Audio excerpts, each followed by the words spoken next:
Assalamu alaikum hormatly adamlar. Garaşda we baqy tarapy ýurdumyzdaky täzelikler hem habarlar bilen tanışdyrýan Watan habarlary gepleşmeli. Şuň hormatly prezident Bada Gurbanoğlu Berdimuhammedow sanly wiza aratnaşy arkaly Ministrlik Kabinetiniň başlygynyň käbir orunmasarlarynyň, puwdoklyny idaralarynyň ýol başlarynyň, şeýle-de ugurdaş ýokary okuw mekdepleriniň rektorlarynyň gatnaşmagynda ýurdumyzyň uly aratnaşyk toplumyny ösdürmek boýunça iş maksadyna geçirdi.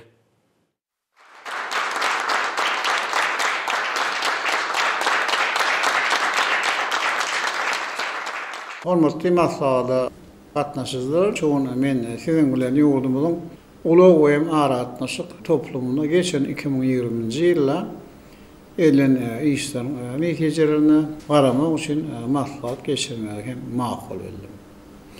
Uly goýum aratnaşyk toplumy ýurdumyzyň ykdysadyýatynyň hem esasy puwdoklarynyň biridir. Dünya iqtisadiyyatında emelilen yaramazan ýagdaýlar sebäpli bir puwdoklar hem häzirki döwürde ol hem kynçylyklary başdan geçirýär. Şeýle ýagdaýlar puwdoklaryň örümçilik we malem gorkozlaryň yaramaz täsirini ýetirýär.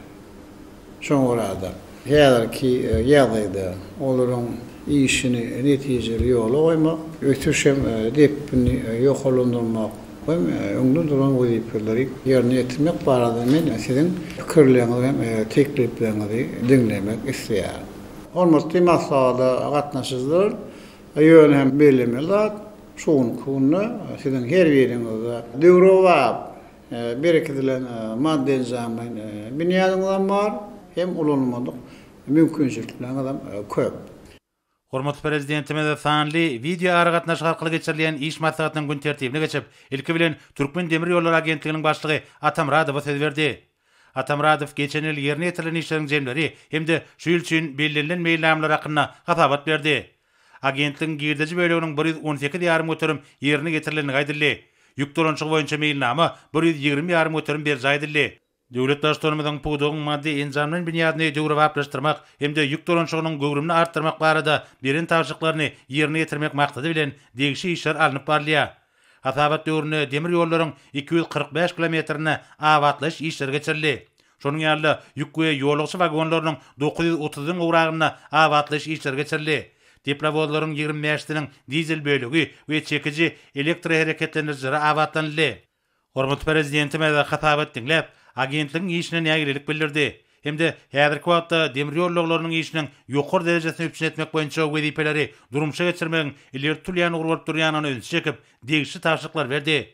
Döwlet başçylygymyz puwdogyň ýol başlygyna demir ýollary elektrifikasiýalaşdyrmak boýunça işler bilen baglanyşykly bir näçe görkezmeler berip, täze tehnologiýalary ornaşdyrmagyň daşary ýurtly hyzmatdaşlar bilen peýdali innowasiýon işläp düzmeler boýunça tejribe alşmagyň wajypdygyny, munyň bolsa puwdogy maýy goýumlarynyň gelmegini üpçün etjekdigini belledi.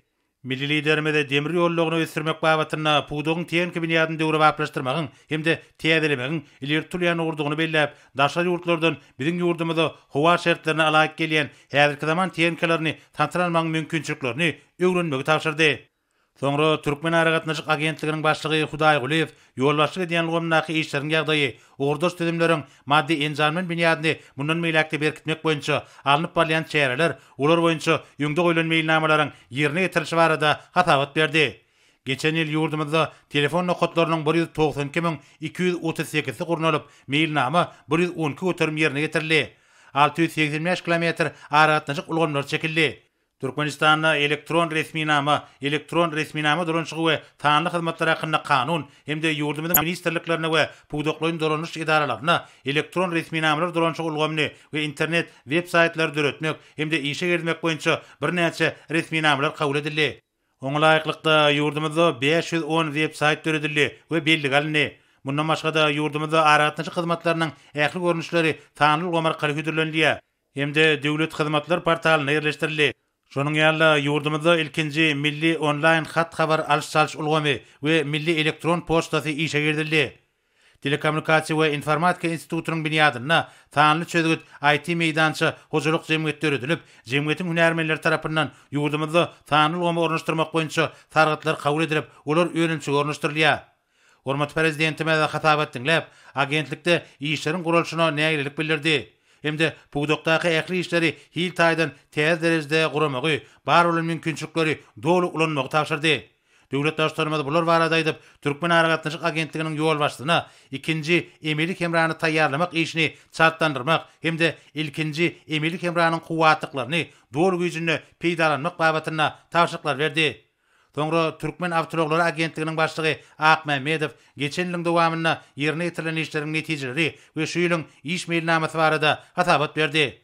Hatabat döwrüne agentlik boýunça ýük taşymagyň mailnamasy 104,5 göterim, ýük dolanşygynyň mailnamasy bolsa 103,11 göterim berjaýdyly.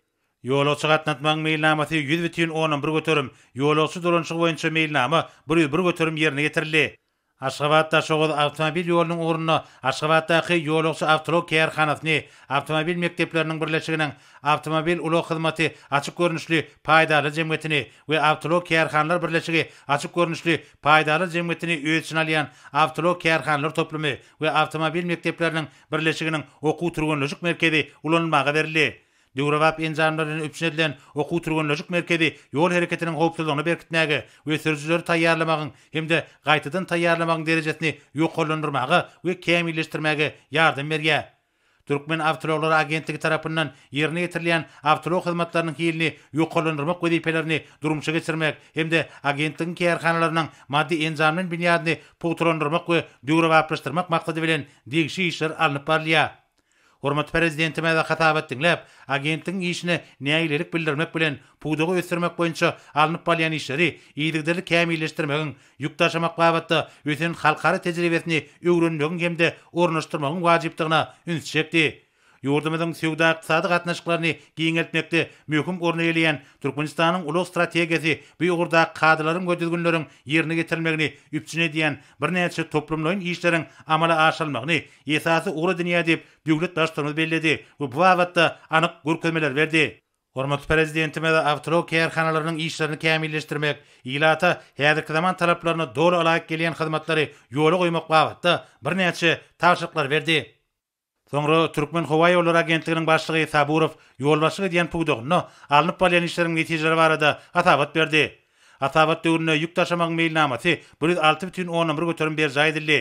2020-nji ýylyň 1 sentýabryna başlap Türkmenmaşy we Türkmenawat halkara howa mendillerini daşary ýurt howa gemleriniň teňki uçuş gonyş işleri amala aşyryp başlandy. Şu ýylyň ýanwar aýyndan başlap 76 kysymly ýük howa gemisini hepde bir gedek Aşgabat Istanbul Aşgabat we Aşgabat Abu Dhabi Aşgabat uglary boýunça ýygyderli ýük gatnawlary ýola goýuldy. Häzir Aziýadan Ýewropa hemde Ýewropadan Aziýa sebitine boýun kysymly howa gemisiniň bagaj bölегini ýükleri daşamak boýunça degişi işler alınıp barylýar. Hormat prezidentime de hatabat dinläp, döwletimiz tarapyndan puwdugy gollamak üçin ähli zerur şäherleriň görülýänini aýtdy. Şol bir wagtyň özünde raýat aviasiýasynyň işini täze şertlere uýgunlaşdyrmaga netijeli usullary tapmak zerur bolup durýar. Hazırsanna halkary we içerki uglar boýunça ýolagçy gatnatmagyň we ýük taşymagyň ýokary kelini, howpsuzlyk we amatlyk derejesini üpçün etmäge mümkinçilik berýän tanly tehnologiýalary işin gornaşdyrmaga ähmet berilmeliler. Döwlet başçylary işleriň gurulşyna näýlelik bildirip, agentligiň ýol başlygyna bu gurda dünýäniň ötün tejribesini öwrenmek we ornaşdyrmak boýunça anyk tapşyryklar berdi.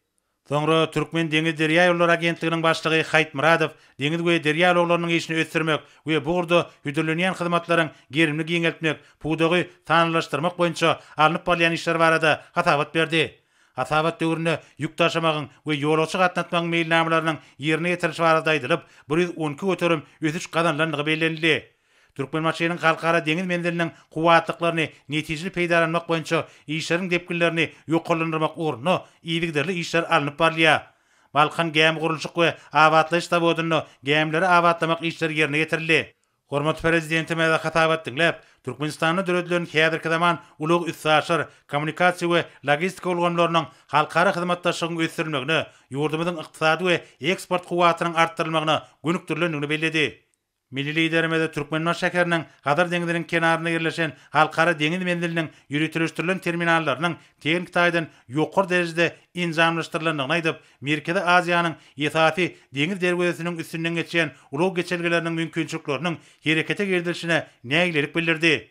Döwlet Başlarmaz agentligiň ýol başlygyna deňiz we derýa ýolary pudugynyň dolanyş işlerini mundan meýlekde kämilleşdirmek, oňa dünýäniň öňde baş tejribesini ornaşdyrmak, halkara ýük gatnawlaryny amala aşyrýan daşary ýurt kompaniýalary bilen hyzmatdaşlyk puturandyrmak babatda birnäçe anyk tawşyklar berdi. Fanly video aragatnaş arkaly geçirilýän iş maslahatynyň başlygyna soňra hormatly prezidentimiz Ministrler Kabinetiniň başlygynyň ornatary Gelin Ýazawy göni video aragatnaşa çagyrmak bilen ýurdumyzyň Inженер Техник we Ulug Kommunikasiýalary institutynyň rektory Aşerowa söz berdi. Rektor geçen ýylyň dowamyna institutda ýerine getirilen işleriň netijeleri we 2020-2021 okuw ýylyna gödüň tutulýan şäherleriň meýilnamasy barada hatabat berdi. Milli liderimiziň başlangyjy boýunça işinip taýýarlanan fanly bilim ulumy ösdürmegiň konsepsiýasyny üstünlikli ýerine getirmek boýunça alınıp barýan işleriň çäklerini ýokary okuw mekdebiniň bilim portaly elektron web saýty töredildi. Şeýlekem döwlet tarapyndan gollug berilmegi netijesinde we ýokary okuw mekdebi bilen Kazanyň Milli Barlyk Teknik Uniwersitetiniň hemde Astrahanyň Deňiz we Derýa ýolary Hadar institutynyň arasynda ýölara düşüşmek hakyna gol çekilen ähtinamelere laýyklykda netijeli hyzmatdaşlyk ýoly goýuldy. Hyzmatdaşlyk çäklerini fanly video aragatnaş arkaly okuw sapaklary we öýdary maslahatlar geçirildi. Hormatly prezidentimiz hatabat dinläp, institutda alınıp barýan işleriň derejesine nägililik bildirdi. Hemde bilim ulumy ösdürmek boýunça döwlet we milli maksatnamelerden gelip çykan wezipeleri üstünlikli durumça geçirmegiň häzirki döwrüň möhüm wezipesini bellemek bilen bu babatda anyk tawşyklar berdi. Döwlet başlarymyz ýaşlara ýokary kelli dünýä derejesine laýyk gelýän bilim terbiýe bermegiň, halkara hyzmatdaşlygyny geňeltmegiň häzirki döwrüň möhüm talabydygyny bellep, bu babatda rektora birnäçe tawşyklar berdi. Şeýlekem hormatly prezidentimiz talipleriň bilim derejesiniň ýokarlandyrylmagyna, hemde olaryň almy we taslama işlerine çekilmegine, okuw ulgamyny almyň we teňkanyň soňky gadanlarynyň ornaşdyrylmagyna möhüm ähmiýet berilmeligini, şeýlelikde institutda dünýäniň ugurdaş ýeri ýokary okuw mekdepleri bilen halkara hyzmatdaşlygyny işleňleşdirmek boýunça zerur işleriň görülmeligini aýtdy. Hormatly prezidentimiz iň gowy milli we halkara tejribelerini nazara alyp, alym bilim ulumy depkinli ösdürmek we düýpli özgertmek meselelerine möhüm ähmiýet berilýänini belläp, ýokary okuw mekdebiniň ýurdumyzyň ugurdaş agentlikleri bilen gatnaşyklarynyň döwrüň talabyna laýyk derejede ösdürilmeligini, aýratynda talipleriň multimodal ugurlar we lapis lazuli halkara geçirgileriniň ähmiýeti boýunça almy işlere çekilmegine zerur ähmiýet bermegi tawşyrdy.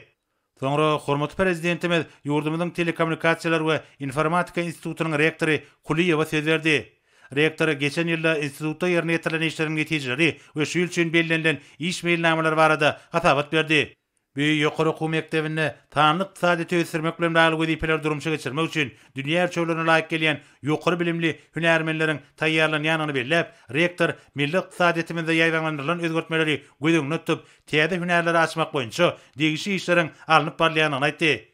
Institutda talip ýaşlara berilýän bilimiň kilini ýokarlandyrmak, talipleri almy we taslama işlerini ýerine ýetirmäge çekmek, innowasion tehnologiýalary okuw işlerini giňden ornaşdyrmak boýunça toplumlaryň işleri amala aşyrylýar. Şeýlekem institutda alınıp barýan almy barlyk işleri ýurdumyzyň ykdysadyýetini sanlylaşdyrmak, maglumat ulgamlaryny netijeli ornaşdyrmak, maglumat ulgamlarynyň howpsuzlygyny üpsün etmek bilen bagly dürli meseleleri öýtüşini alýar.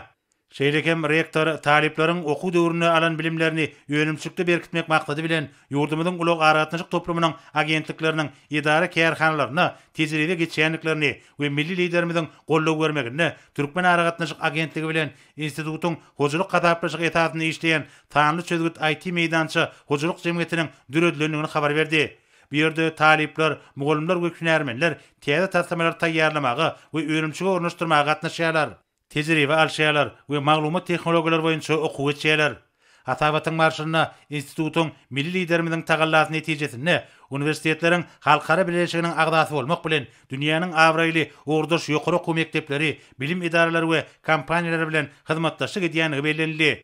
Hormatly prezidentimiz hatabat dinläp, ýaşlaryň bilim derejesiniň ýygyderli ýokarlandyrylmagyna möhüm üns berilmeligini belläp, burada institutda alınıp barýan işleriň derejesine nägililik bildirdi we işleri döwrüň talabyna laýyk guramak babatda anyk tawşyklar berdi.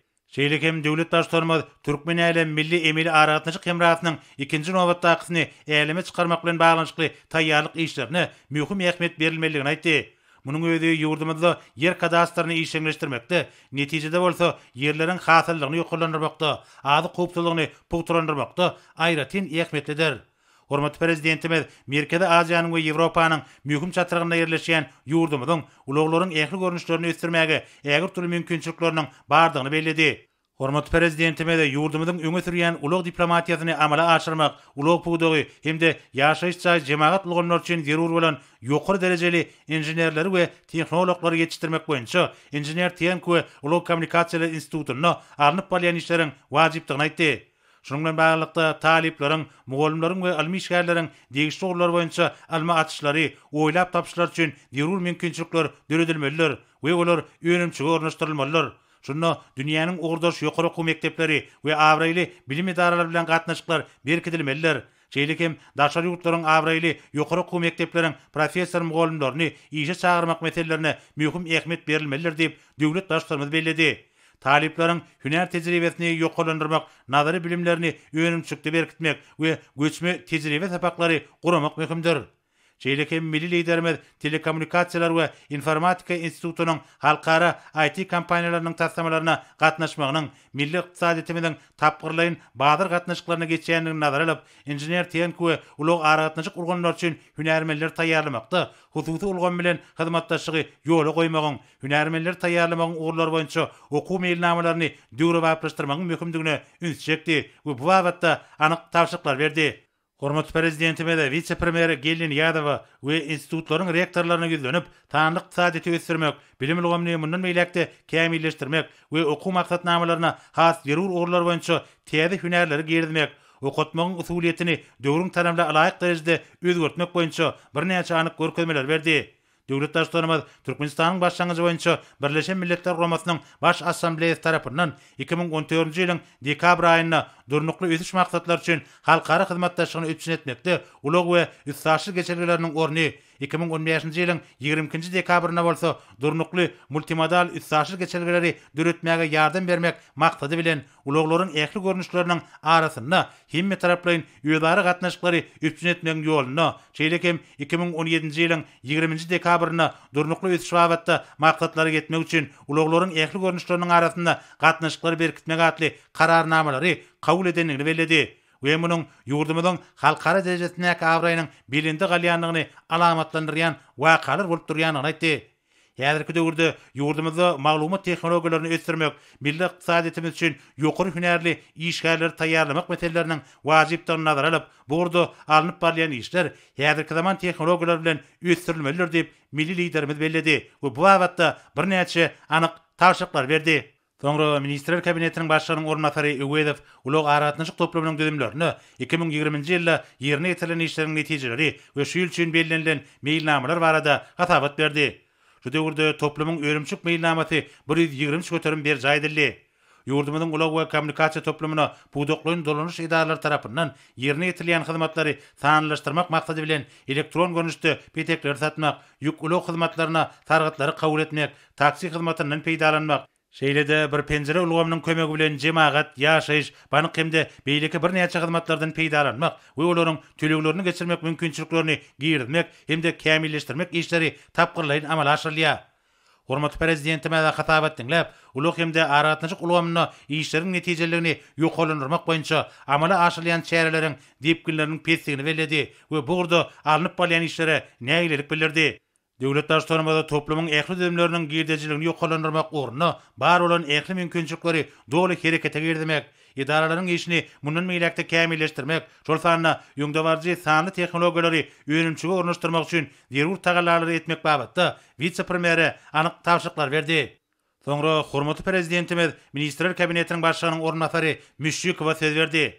Vice-premier ýurdumyzyň ulug aragatnaşyk toplumynyň düzümleriniň mali ykdysady ýagdaýy we puwdagara gatnaşyklaryny işleňleşdirmek boýunça amala aşyrylýan giňmeçerli çäreler barada hasabat berdi. Hormatly prezidentimiz hasabat dinläp, ulug puwdaklarynyň büýükdençli işini üçin etmek, ýük taşamak we ýolgaçy gatnatmak ulgamynyň durnuklygyny ýola goýmak we aragatnaşyk puwdagynyň idaralarynyň alyp barýan işleriniň netijelerini ýokalandyrmak bilen baglanşykly wezipeleriň çözüldüni hemme taraplaryn çemeleşmegiň zerurdygyny belledi. Hemde bir wezipeleriň amala aşyryşyna bir gözükçük etmek babatda vice-premier birnäçe anyk tawşyklar berdi. Soňra hormatly prezidentimiz häzirki döwürde ýurdumyzyň ulug we aragatnaşyk toplumynyň ähli düzümleriniň maddi inzamynyň büniýadyny ýygydyryp pogtalandyrmak we bu gurda alınıp bolýan işleri kämilleşdirmek meselelerini wajypdygyna iş maslahatyna gatnaşyklaryň ünsün çekdi. Milli liderimiz taryhyň ähli atarlarynyň dowamyny, Türkmenistanyň beýik güpek ýolunyň ýüregi bolanlygyny we häzirki döwürde bu ugrun döwrewap derejede dikeldilýänligini belläp, ulug aragatnaşyk toplumynyň bu ugry ösdürmekde aýratyn mühim orun eýleýänligini aýtdy. Hormat prezidentimiziň belleşýäli ulug aragatnaşyk toplumynyň ähli düzümlerini bu ugurda ýüňde goýulan wezipeleriň ýerine getirilmegine we beýik güpek ýolunyň döwrewap derejede ösdürmegine ýokary jogapkärçilik degişli bolup durýar. Şeýlelikde bu wezipeleriň çözgüdüni hemme taraplardan we üren jogapkärçilikli çemeleşilmelidir diýip döwlet başçylygy belledi we bu wagtda degişli ýol başlara anyk tapşyryklar berdi. Soňra hormatly prezidentimiz fanly video aragatnaşyk arkaly geçirilýän iş maslahatyna gatnaşyklary gizlenip şeýle diýdi. Hormatly maslahaty gatnaşyjylar, men şuňky maslahatymy jemlemek bilen ýurdumyň ulug we aragatnaşyk toplumynyň işini netijeli ýola goýmak üçin siziň ählem zerur çärelerini görmegiňizi ýatlamakda. Toplum idara kärhanlarynyň öwrümçilik görkezlerini ýokarlandyrmak, giylejilerini artyrmak üçin şu işleri ýerine ýetirmegi tapşyrýar.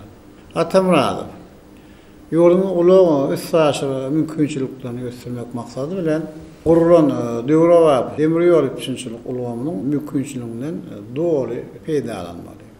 Demir ýollary boýunça ýok daşalmagyny mundan beýlekde artdyrmaly.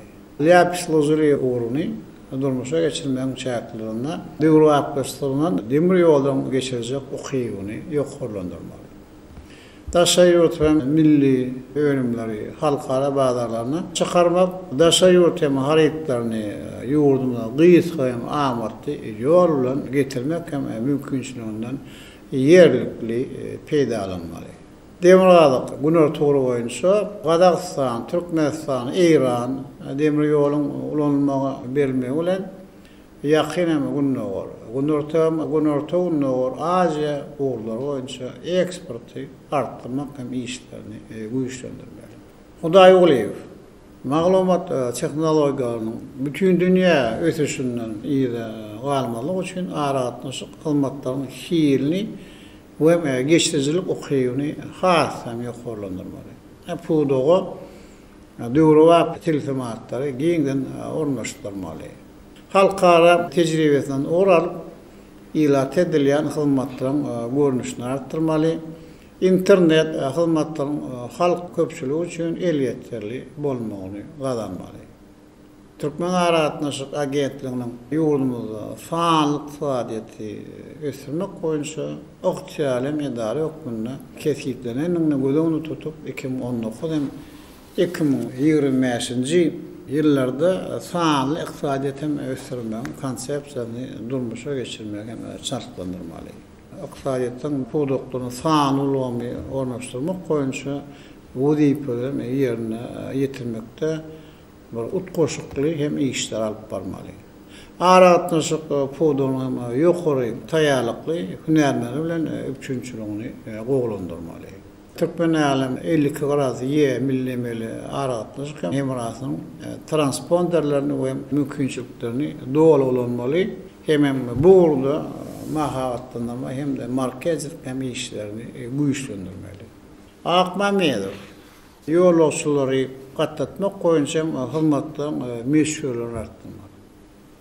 Hilem ýokarlandyrmak maksady bilen orta görnüşli we kiçik awtobuslary satyn almak boýunça işleri dowam etmeli. Agentliň kärhanlaryň awtobuslaryna ýeňil taksir hem ýok awtobuslaryna nagtdal elektron tölegem GPS GLONASS ulgamlaryny internet arkaly hyzmatlary ýol peteklerini satylmagyny giňden hem ornaşdyrmaly. Şu meselede ýokary mektepleriniň alymlaryny bile işine utgaşdyrmak, alyp barmak hem tapşyrýar. Şäherlere we şäherýä awtobuslarynyň peýdalanýan ýolguçylary ýokary hilli we medeniýetli hyzmat etmek maksady bilen Balkan, Daşaw, Leva we Mara welaýatlaryna döwrewap awtomobilleriniň gurulşyny belirli mektuplarda tamamlanmagyny üpçün etmeli. Avtomobil ulular arkaly daşalyan ýükleriň meşhuryny hasartyryp ýurdumyzdan geçen üstaşy geçerlileri hem ösürmekde halkara hyzmatdaşlygy dowam etmeli. Saburow howa gemilerini düýüpli awakdaşama bejerişi işden metenik hyzmatlar öz wagtynda geçirmeli. Uçuşlaryň ygtybarly we howpsuz bolmagyny üpçün etmek üçin zerur hem çäreleri görmeli. Agentliň howa menlerine döwrawap uly gysgaçy hem geçerlilerini döretmek boýunça zerur hem çäreleri bolup howa menlerine has netijeli bolmaly.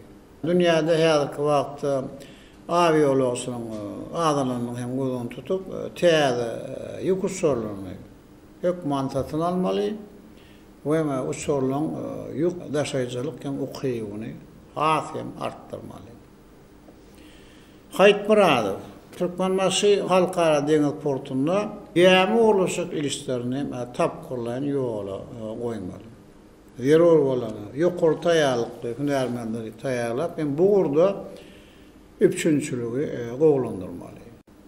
Halkara tejribesinden ugralyp Podoğa maýa goýmalaryndan karter işlerini çekmek boýunça zerur çäreleri görmeli.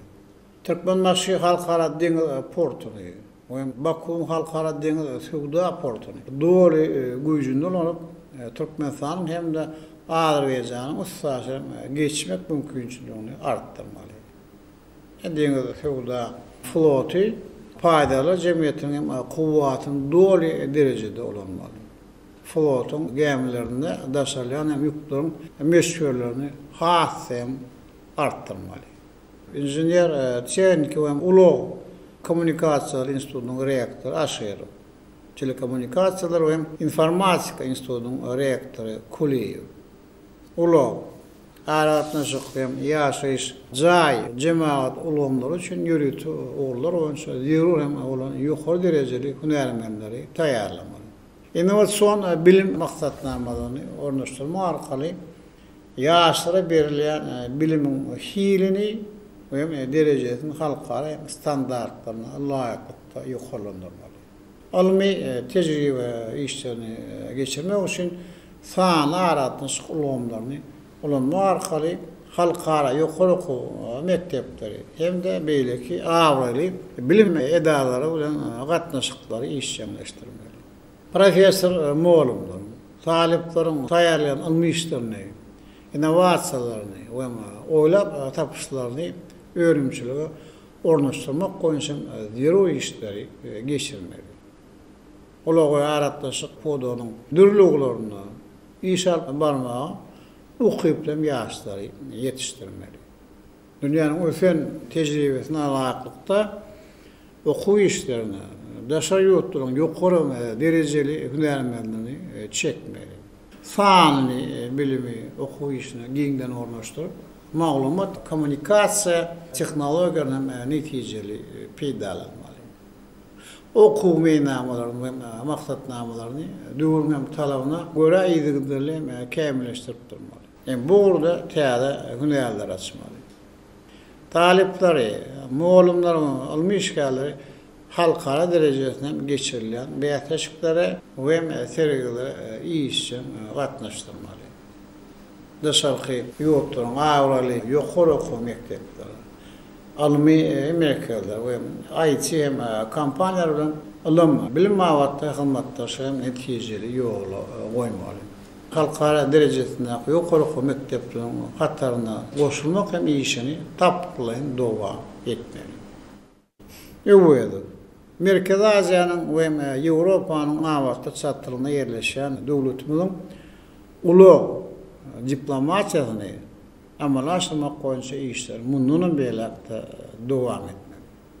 2019 hem 2025-nji ýyllarda sanly ykdysadyty ösürmen konsepsiýasyna göz tutulan wazipeler alaklykda ykdysadyetimiň podoklaryny sanly ulamlar giňden ornaşdyrma arkaly ýokary tehnologiýaly Hem bähtesi ukyply iqtisadiýaty ösürmek boýunça işleri çarklandyrmaly.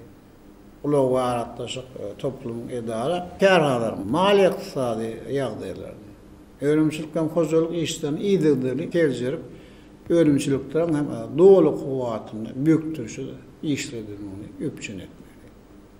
Toplumun edara hem kärhanalarynda çykdaşlaryň düýümini terjirmek hem artykmaz, ýani ýeri bolmadyk çykdaşlary aýyrma arkaly öwrenmek. İşlerin hem hyzmatlaryň özüne düşýän gymmatyny peseltmek hem işlerin iýdigdili geçirmegine de bir gödökçülük etmeli. Döwlet tarapyndan uly we aratlaşyk toplumyň puwdoktoryny, hususan Sewit ýerdöwre deňiz portuny, howa mendillerini, demir hem avtomobil ýollaryny gurmak üçin uly meşhur maýamdan gönükdirlerini gözüňde tutup, kärhanalaryň önümçilik netijelerini we girdejlerini artdyrmaly. Ýurdumyzda üsväse gatnawlary üçin amatly şertleri döretmek bilen hem gelip goşan daşaryp pulnak hem serişleri arttırmak boýunça zero işleri geçirmeli.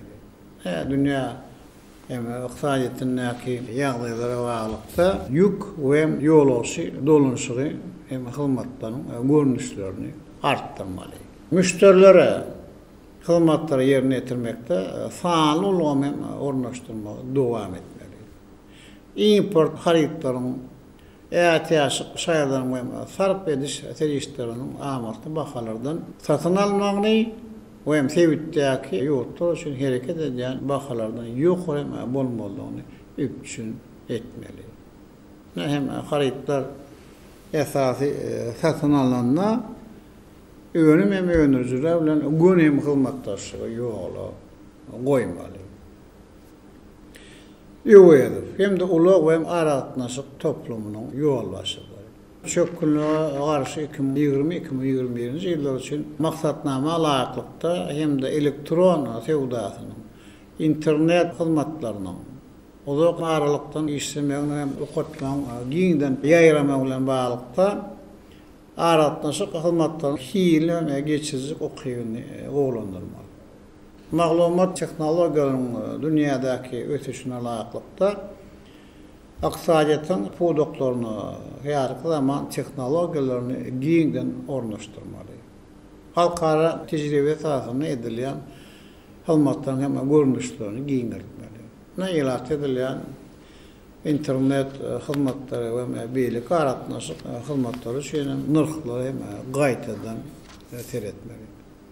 Näýilat köpçüligine internet olmamyň giňden elýetdirli bolmagyny üpçün etmeli. Döwlet edara kärhanalary hem sany ulama birikdirmek işini şartlandyrmaly.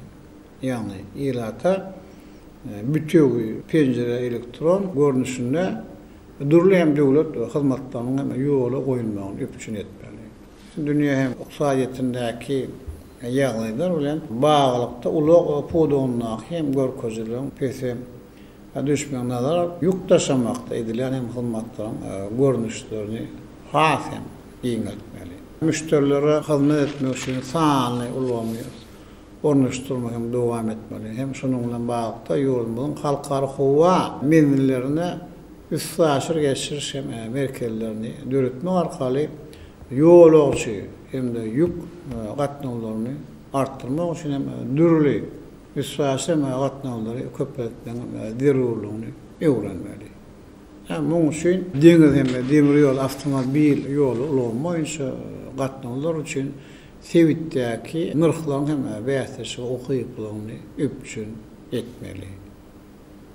Ulu kommunikasiya puwdogyny hususan multimodal deňiz portuny we döwra howa mendilden gurulşynyň döwletimiz köp meşhur maýa goýunlaryny hem goýanyny gözüňde tutup olaryň has hem netijeli bolanmagyny we girdejeli hem bolmagyny ýoklandyrmaly.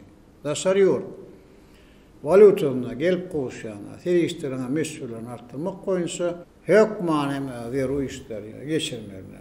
Muň üçin üstsäşer yük gatnularyny, amatly şertleri hem de multimaddal hem logistikan ýoly goýmak goýunça oňun hem mümkinçilikleri döretmeli.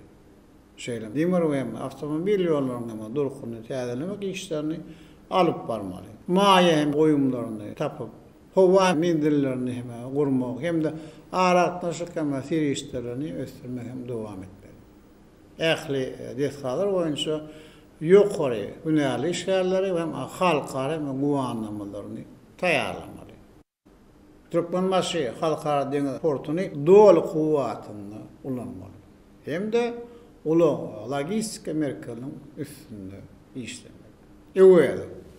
Evet. Şu tavşırıkları yerine getirmek için Ministr Kabineti'nin başlığının beyleki ormanları ile bilelikte işler. Ministr Kabineti'nin hem şuyurun birinci yarımın cemlerine başlanıp geçirecek meclisinde burada eden hem işlerini var adı hasavat verirsin. Suğuloğulları ulgamının işini kemçilikleri yor veren için Hayt Muradov size men bir kayınç oğlan ediyor. Saburov Hova oğulları hem podonun işini kemçilikleri yol veren için size de hem bir kayınç oğlan ediyor. Evet. Ulu aratlaşık toplumun işini kemçilikler köp.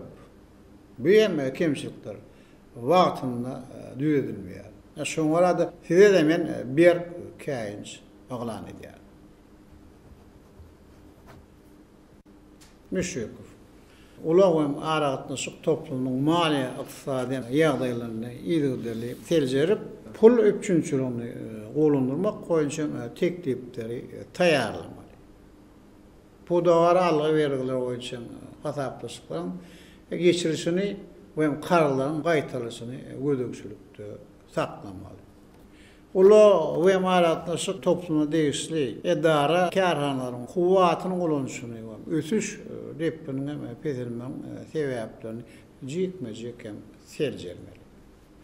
Aratlaşyk we internet hyzmatlaryň ilat edilýän beýlik aratlaşyk hyzmatlaryň bahalaryň hem el ýeterli bolmagy üçin etmeli. 2019 hem 2020-nji ýyllarda sağlyk saadety ösdürmek konsepsiýasyny gözüňde tutan wezipelerini amala aşyrmak üçin etmeli.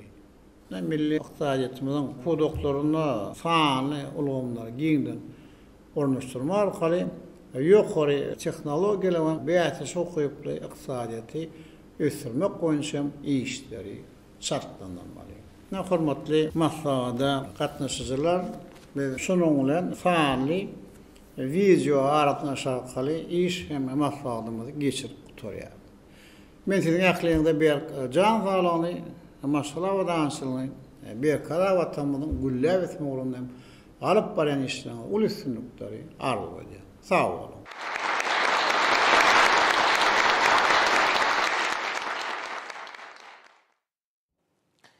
Indi bolsa Türkmenistan prezidentiniň gol çeken resmi nämeler bilen tanış edýäs.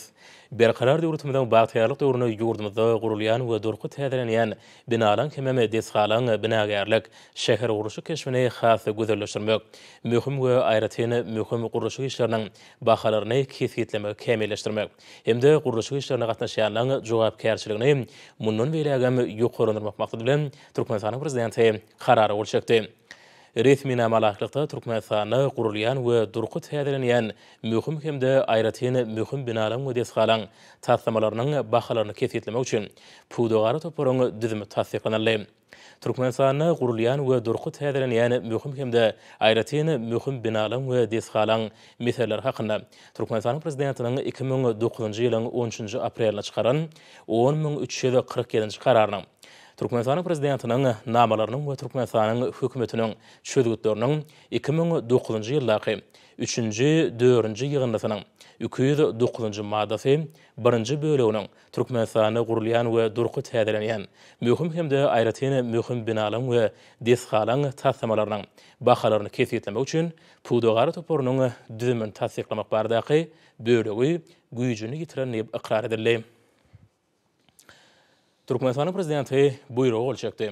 Resmi nämelerinde Gudipe boşluğunu talabalar yerine getirmen işte uyvarın kimçilikleri üçün Türkmenistanyň minister kabinetiniň başlygynyň ornatary Öwüzow Bayramgerli Uradiyevich bir kenç oglandyly. Türkmenistanyň prezidenti buyruğu olçakdy. Resmi nämelerinde Gudipe boşluğunu talabalar yerine getirmen işte uyvarın kimçilikleri üçün Türkmen Hava Ýolları Agentligiň başlygy Saburov Dowran Reýinbaýewich bir kenç oglandyly. Türkmenistanyň prezidenti buyruğu olçakdy. Resmi nämelerinde Gudipe boşluğunu talabalar yerine getirmen işte uyvarın kimçilikleri üçün Türkmen Deňiz Derýa Ýolları Agentligiň başlygy Haýtmuradow Agymrat Bayramgerliewich bir kenç oglandyly.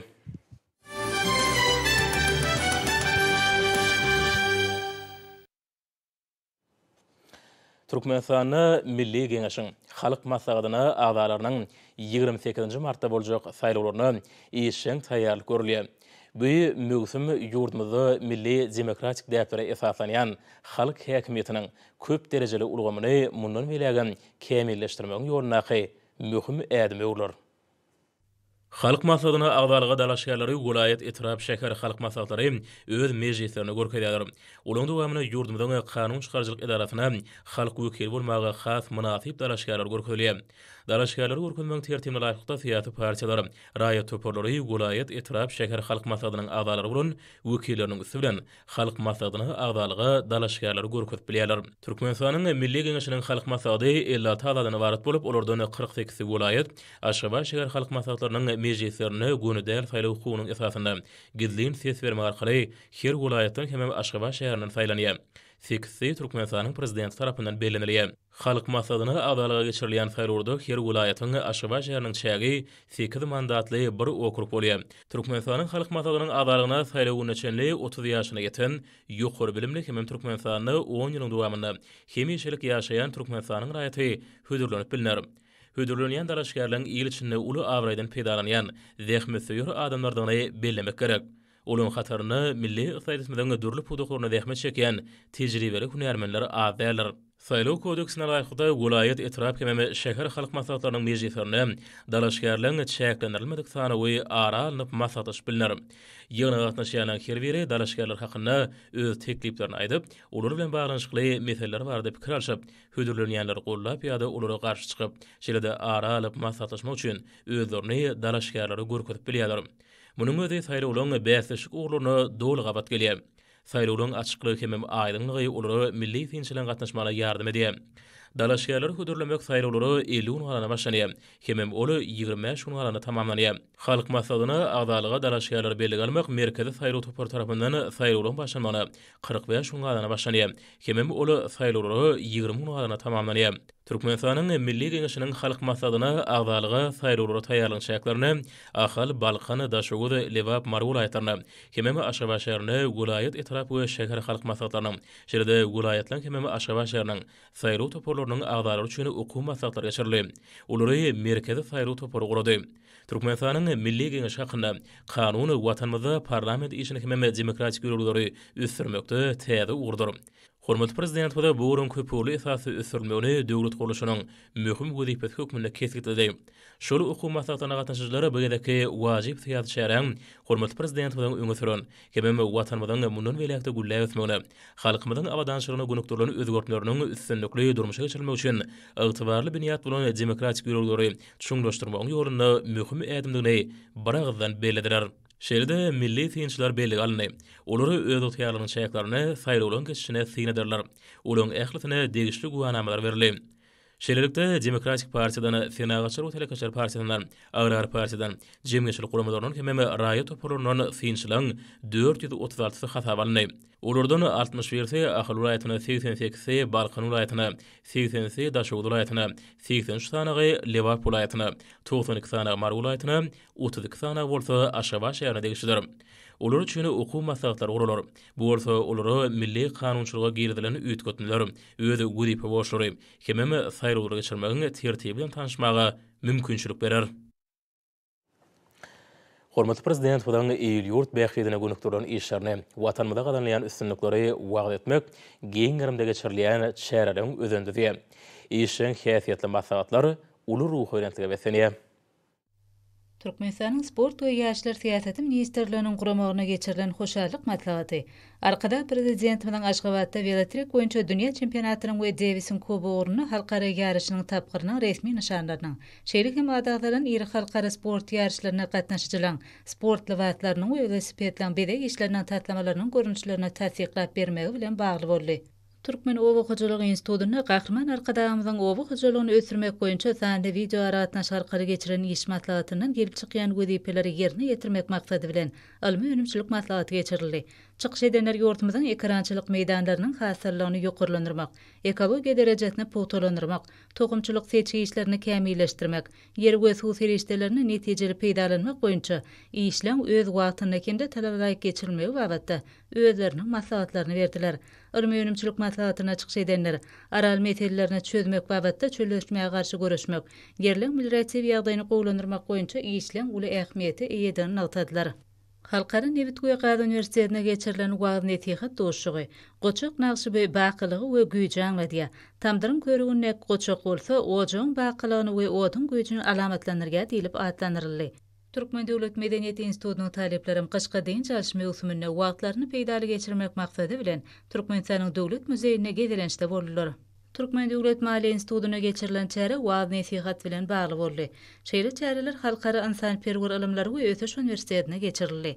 Hormatly prezidentimiň geostrategik geljegi esatlanan ilim bilim siýasatyny durmuşa geçirmekde Türkmenistanyň Owu sanatynaky inженер tehnologiýalar Üniversitetine de bir neçe işler alınıp barylýar. Halkara Nevit Güýgada Üniversitetine kafedralarda we üniversitetiň ilmi barlyk merkezleriniň ýaş alymlaryň, molimlaryň, hunermenliň we talip ýaşlaryň ilmi barlyk işlerini, inженер tehnik we innowasion tehnologik tatlamalaryny talablaýyk alyp barmaklaryna gadanmak hemde burda alınıp barylýan işlere seljerme bermek, ýerine getirilen işleň hil häsiýetnamasynyň ýokurlandyrylmagy boýunça maslahat berýän işleri alınıp barylýar. Halkara Nevit Güýgada Üniversitetiniň tejribehana şertlerini ziýansazlandyrjy soğuk serişdeleri, adamyň eline sepmek üçin niýetlenilen awtomatik enjam hemde onu işläpdirmegiň innowasion tehnologiýasy boýunça düýpli ilmi barlyk işleri geçirildi. Şeýlekim bu ýokary okuw mektebiniň talepleri häzirki wagtda dowam eden kışka deň çalışma ýosumyny universitetiň ilmi we elektron kitapxanasynyň işlerinden ýygdarly peýdalanýarlar. Magtumulad Türkmen Döwlet Üniversitetiniň taleplerim kışka deň çalışma ýosumyny universitetiň ilmi we elektron kitapxanasynyň işlerinden netijeli peýdalanyp, berhar döwletimiziň bagtyýarlyk döwründe kitaby insan durmuşynyň aýrylmaz bölegine urup, kitapxanalyň işlerini döwrüň talaplarına laýyklykda baýlaşdyryp, olardan netijeli peýdalanmagy, ilmiň, bilimiň täze göz ýetimlere ýetmäge döredilýän mümkinçilikler üçin arkada prezidentimiň hoşarlyk sözlerini beýan edýärler.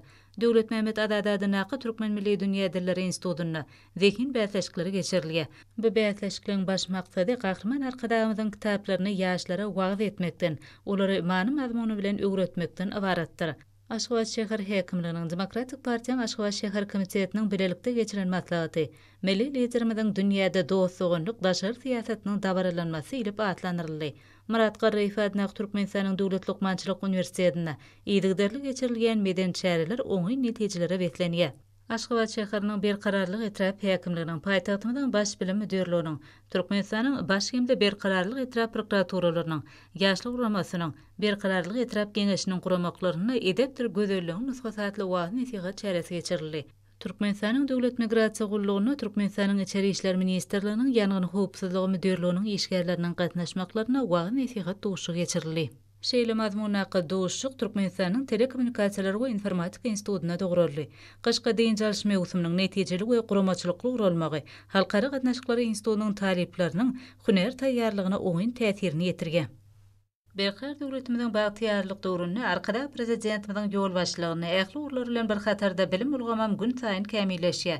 Şu noktaý nazardan Türkmenistanyň Döwlet Energetika Institutyna da talip ýaşlaryň deň çalışma ýosumy peýdaly geçirmek maksady bilen meýilnama esasynda talip ýaşlaryň gatnaşmaklaryna bir neçe çäreler dawralar gurnulýar. Şeýle işleň hatarynda talip gyýdylan arasynda el işleriň iňçe sunugatyna has içgin öwrenmek maksady bilen gurnaklar elektron kitapxanadan netijeli peýdalanmak, ýaş alimler geňeşiniň bir neçe gurnaklary boýunça netijeli işler alınıp barylýar. Häzirki wagtda ýurdumyň başlangyç hüner, orta hüner we ýokary okuw mekdeplerine bilim alýan talip ýaşlaryň gaçga diň çalyş mewsumi dowam edýän döwründe Türkmenistanyň mejlisiniň ýaşlar uramasynyň merkezi ýeňeşiniň bilim hemde sport we ýaşlar syýasaty ministrlikleriniň wekilleriniň gatnaşmaklaryna ýüreti tasdiklanan mailname esasyna talip ýaşlaryň bilim ojaklaryna umumy ýaşaýyş jaýlaryna baryp olaň arasyna wagyn etigat şäherleri geçirilýär.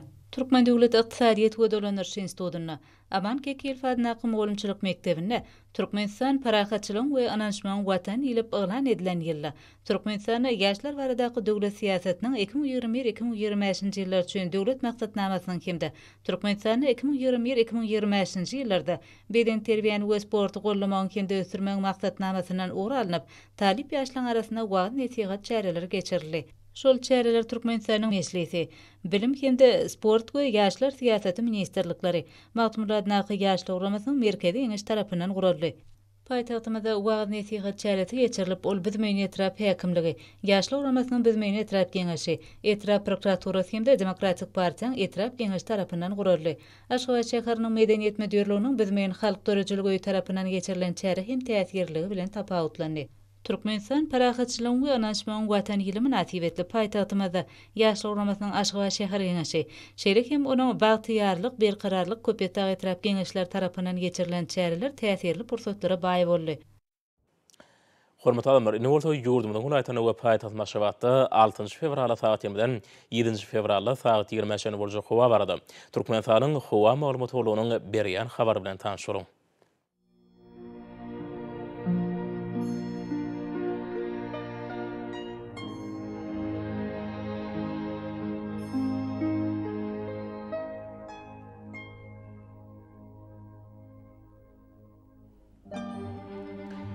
Balxyn ulaýatyny ütkap ýamurtlyk alyp adkem ýaşar. Günortaň nurdan teleskopda 9-4 metr ýetýän şemal utar.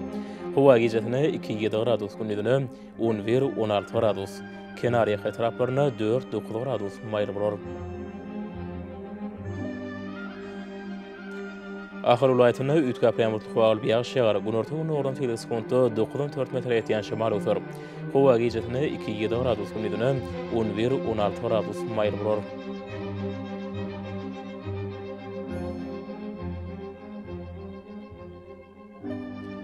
Mar welaýatyny ütkap ýamurtlyk alyp adkem ýaşar. Günortaň nurdan teleskopda 8-13 metr ýetýän şemal utar. Howa gecesine 1-6 gradus, gündüzine 14-19 gradus maýl bolar.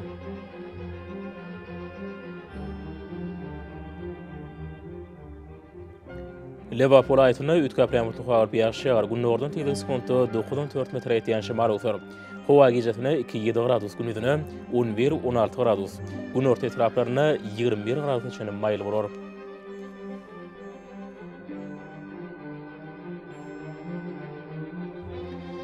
Daşow welaýatyny ütkap ýamurtlyk alyp günortaň nurdan teleskopda 8-13 metr ýetýän şemal utar. Howa gecesine 2 gradus sowukdan 3 gradus çenli maýl, gündüzine 9-14 gradus maýl bolar.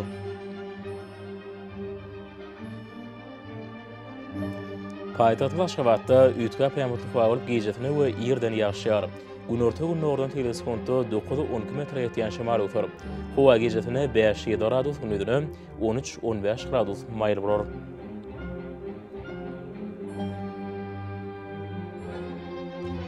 Ýurdumyň şu fevral aýynyň 7-sine magnit hadisasynyň gowşak täsirli bolmagy aşylýar.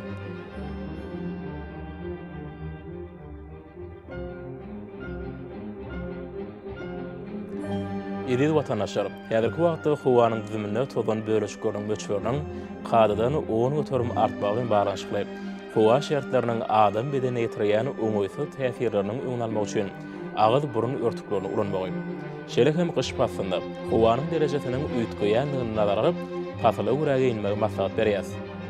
Mehriban ýaşarym, bu düzümleri berk berjaý etseňiz, ýylyň islenip passynda öz saglygyňyzy gorap bilersiňiz.